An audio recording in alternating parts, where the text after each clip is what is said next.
Hello student. आज हम लोग पढ़ेंगे केमिकल बॉन्डिंग। केमिकल बॉन्डिंग जो है क्लास 11th का एक बहुत ही जो है इम्पोर्टेंट चैप्टर है। तो इसमें हम लोग सबसे पहला हेडिंग हम लोग जानेंगे। पहले क्या है केमिकल बॉन्ड। केमिकल बॉन्ड जो है क्या होता है, केमिकल बॉन्ड जो है क्या होता है, इसमें देखना हमको है। केमिकल बॉन्ड जो है समझना हमको है क्या है। केमिकल बॉन्ड जो है एक तरह का अट्रैक्शन फोर्स है, एक तरह का आकर्षण बल है। ठीक है, यानी केमिस्ट्री में केमिकल बॉन्ड बोलते हैं और अपनी भाषा में जो उसको हम जो है एक तरह का अट्रैक्शन फोर्स बोलते हैं। और यह एक ऐसा अट्रैक्शन फोर्स है जो एटम को आपस में कंबाइंड करता है ताकि वो स्टेबल हो सके। ठीक है, यानी एटम को स्टेबल होने के लिए उनके बीच में जो है जो भी अट्रैक्शन फोर्स लगता है उसी को हम लोग क्या बोलते हैं, केमिकल बॉन्ड बोलते हैं। रासायनिक बंध बोलते हैं, केमिकल बॉन्ड उसको बोलते हैं। ठीक है, तो ये तो हो गया केमिकल बॉन्ड के बारे में कि केमिकल बॉन्ड क्या है। सब लोग समझ गए होंगे केमिकल बॉन्ड क्या है। एक तरह का अट्रैक्शन फोर्स है जो एटम को आपस में कंबाइन करता है ताकि वो स्टेबल हो सके। ठीक है, तो ये उसका हो गया डेफिनेशन, ये आपका हिंदी में हो गया डेफिनेशन। तो आगे हम लोग बढ़ते हैं, केमिकल बॉन्ड के प्रकार हम लोग पढ़ेंगे। Types of chemical bond. Chemical bond जो है कितने तरह के हो सकते हैं ये हम लोग आज जानेंगे। तो केमिकल बॉन्ड जो है जनरली टू टाइप होते हैं, दो तरह के होते हैं। कौन कौन सा? एक होता है इंटर एटॉमिक केमिकल बॉन्ड और एक होता है इंटर मॉलिक्यूलर केमिकल बॉन्ड। तो इंटर एटॉमिक केमिकल बॉन्ड जो है नाम से ही लग रहा है कि क्या होता है, वो एटम के बीच में बनता है। यानी दो एटम के बीच में जो है लगने वाले अट्रैक्शन फोर्स को हम लोग क्या बोलते हैं, दो एटम के बीच में लगने वाले अट्रैक्शन फोर्स को हम लोग बोलते हैं inter atomic chemical bond. Inter atomic chemical bond बोलते हैं। ठीक है, अब इसमें जो है होता क्या है कि इंटर एटॉमिक केमिकल बॉन्ड को जो है तोड़ने के लिए, डिसोसिएट करने के लिए हमको जो है 100 किलो जूल पर मोल 100 किलो जूल पर मोल एनर्जी की आवश्यकता होती है। यानी हम लोग बोल सकते हैं इंटर एटॉमिक केमिकल बॉन्ड का बॉन्ड डिसोसिएशन एनर्जी यानी कि बंध वियोजन ऊर्जा कितनी होती है, 100 किलो जूल पर मोल से अधिक होती है। तो बताइए, अब जब इस बॉन्ड को तोड़ने के लिए 100 किलो जूल पर मोल से अधिक हमको एनर्जी देना पड़ रहा है, तो ये कैसा बॉन्ड होगा, एक तरह का स्ट्रांग बॉन्ड होगा। इसलिए हम इंटर एटॉमिक केमिकल बॉन्ड को हम लोग बोलते हैं स्ट्रांग बॉन्ड। इंटर एटॉमिक जो है केमिकल बॉन्ड को हम लोग क्या बोलते हैं, स्ट्रांग बॉन्ड बोलते हैं। यानी इंटर एटॉमिक केमिकल बॉन्ड जो है स्ट्रांग बॉन्ड होते हैं। क्या होते हैं, स्ट्रांग बॉन्ड होते हैं, प्रबल बंध होते हैं। अब इंटर एटॉमिक केमिकल बॉन्ड जो है 4 टाइप होते हैं। देखिए कौन कौन सा है। एक होता है हमारे पास आयनिक बॉन्ड, एक होता है कोवैलेंट बॉन्ड और एक होता है मेटालिक बॉन्ड।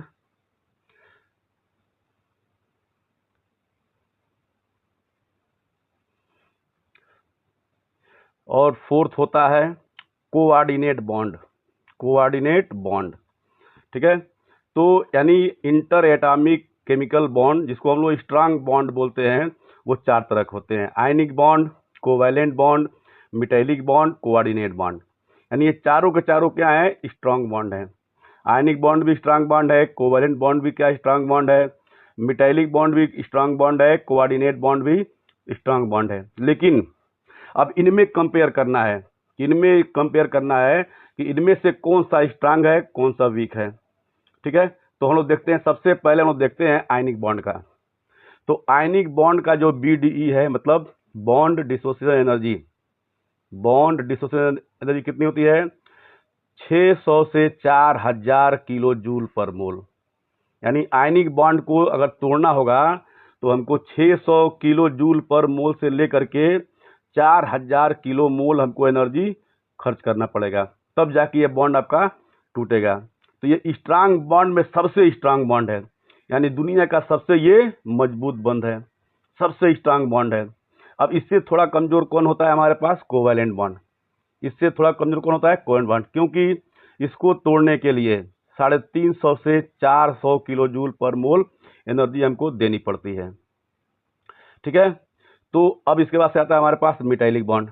मिटाइलिक बॉन्ड जो है, मिटाइलिक बॉन्ड यानी कि धात्विक बंध, इसको तोड़ने के लिए हमको जो है लगभग 200 से 300 किलो जूल पर मोल हमको एनर्जी देनी पड़ेगी। ठीक है, और सबसे लास्ट में आता है हमारे पास जो है कोऑर्डिनेट बॉन्ड।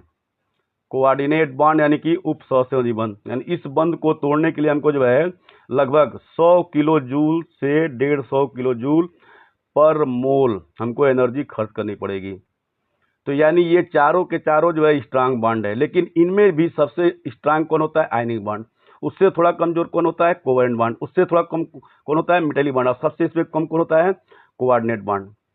तो इन चारों बॉन्ड में सबसे स्ट्रांग बॉन्ड आयनिक बॉन्ड, सबसे कमजोर बॉन्ड क्या होता है? Coordinate bond. ठीक है, तो चलिए आगे देखते हैं हम लोग।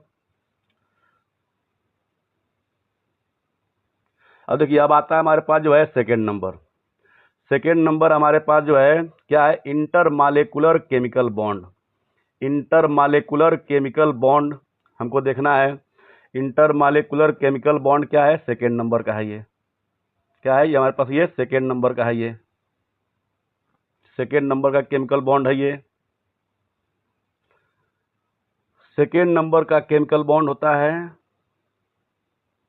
देखिए, ये जो है इंटरमालिक्यूलर केमिकल बॉन्ड, इस बॉन्ड को जो है तोड़ने के लिए हमको जो है 50 किलो जूल 50 किलो जूल पर मोल 50 किलो जूल पर मोल से भी कम हमको एनर्जी की आवश्यकता पड़ती है।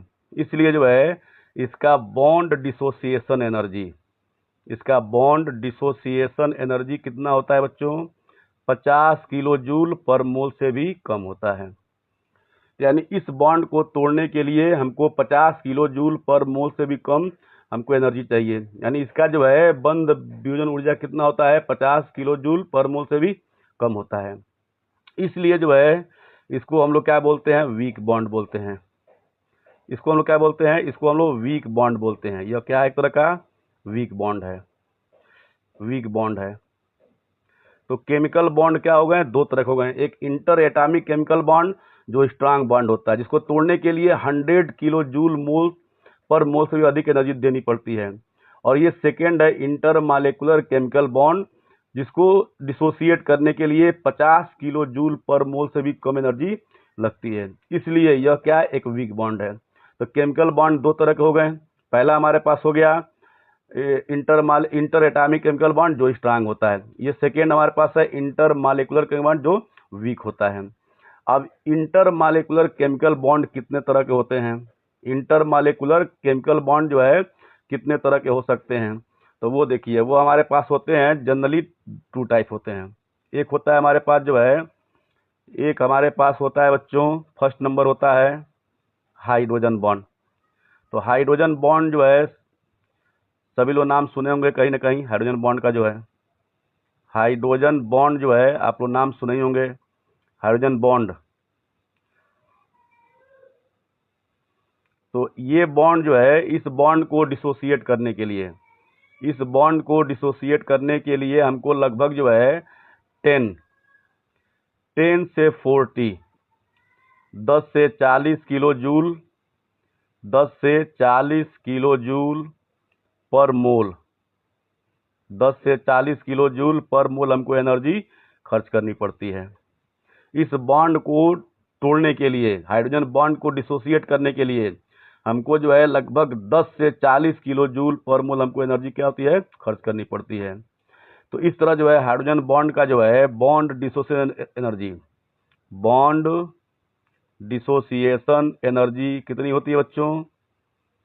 10 से 40 किलो जूल पर मोल होती है। ठीक है, चलिए आगे देखते हैं हम लोग। अब सेकेंड नंबर क्या है इसमें? सेकेंड नंबर इसमें है बच्चों, सेकेंड नंबर है इसमें वांडर वाल फोर्स। तो ये भी आप लोग नाम सुनेंगे कहीं ना कहीं, वांडर वाल फोर्स। वांडर वाल फोर्स,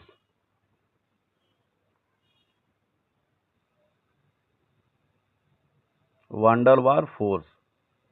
तो वांडरवाल फोर्स बच्चों दुनिया का सबसे कमजोर बंध है, दुनिया का सबसे कमजोर बंध है। क्यों? क्योंकि इस बॉन्ड को डिसोसिएट करने के लिए हमको जो है 1 से 10 किलो जूल पर मोल एनर्जी की आवश्यकता पड़ती है। इसलिए इस फोर्स का जो है बॉन्ड डिसोसिएशन एनर्जी कितनी होती है? 1 to 10 किलो जूल पर मोल, 1 to 10 किलो जूल पर मोल होती है। यानी ये दुनिया का सबसे कमजोर बॉन्ड है ये, और आयनिक बॉन्ड दुनिया का सबसे मजबूत बॉन्ड। ठीक है, तो आपको याद रखना है सबसे मजबूत बॉन्ड कौन सा है? Ionic bond. सबसे कमजोर बॉन्ड कौन सा है? Van der Waal force. सबसे स्ट्रांग बॉन्ड आयनिक बॉन्ड, सबसे कमजोर वांडरवाल फोर्स। ठीक है, और सभी बॉन्ड जो है इनके बीच में ही आएंगे जो है। ठीक है, तो इस तरह आपको एक ऑर्डर मिल गया, एक जो है बॉन्ड का जो स्ट्रेंथ का एक ऑर्डर मिल गया कि सबसे अधिक जो है स्ट्रांग कौन होता है, उससे थोड़ा कमजोर कौन होता है, उससे थोड़ा कमजोर कौन होता है, उससे थोड़ा कमजोर कौन होता है। ठीक है, तो ये आपको सीक्वेंस करके एग्जाम में पूछ देता है कि बॉन्ड को जो है बॉन्ड स्ट्रेंथ के डिक्रीजिंग ऑर्डर में या इंक्रीजिंग ऑर्डर में अरेंज करिए। तो क्या करेंगे आप इसके लिए? सबसे बेस्ट ऑर्डर क्या होता है, सबसे स्ट्रांग क्या होता है बच्चों? अभी आपको बताया गया है।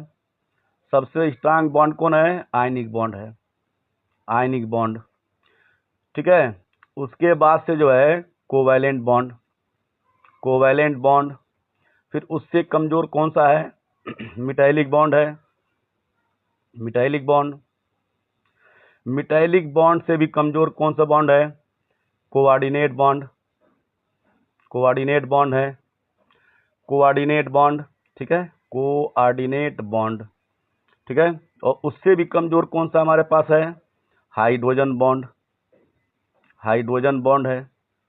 और सबसे कमजोर कौन सा बॉन्ड है?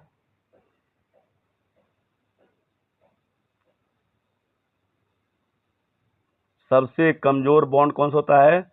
Van der Waal force, van der Waal force. तो ये सीक्वेंस आपको अपने माइंड में रखना है। सबसे स्ट्रांग कौन सा है? आयनिक बॉन्ड है। उससे कमजोर कौन सा है? कोवैलेंट बॉन्ड है। उससे भी कमजोर कौन सा है? मिटाइलिक बॉन्ड है। उससे भी कम कौन है? कोऑर्डिनेट बॉन्ड है। उससे कम कमजोर कौन है? हाइड्रोजन बॉन्ड है। और सबसे कमजोर कौन है? वांडरवाल फोर्स है। तो यानी ये ऊपर के जो है ionic bond, covalent bond, metallic bond, coordinate bond, ये सब क्या है? इंटर एटॉमिक मॉलिक्यूलर बॉन्ड है, यानी कि स्ट्रांग बॉन्ड है। और ये आपका हाइड्रोजन बॉन्ड और वांडरवाल फोर्स क्या है? इंटर मॉलिक्यूलर केमिकल बॉन्ड है। ठीक है, यानी ये वीक बॉन्ड है ये। तो आपको सीक्वेंस आपको याद रखना है कि आयनिक बॉन्ड दुनिया का सबसे स्ट्रांग बॉन्ड है और वांडरवाल फोर्स क्या है? दुनिया का सबसे कमजोर बॉन्ड है। ठीक है, तो ये आज का लेक्चर आपको कैसा लगा? अगर आपको ये हमारा लेक्चर अच्छा लगा होगा तो हमारे इस वीडियो को जो है लाइक कीजिएगा, शेयर कीजिएगा और सब्सक्राइब कर दीजिएगा।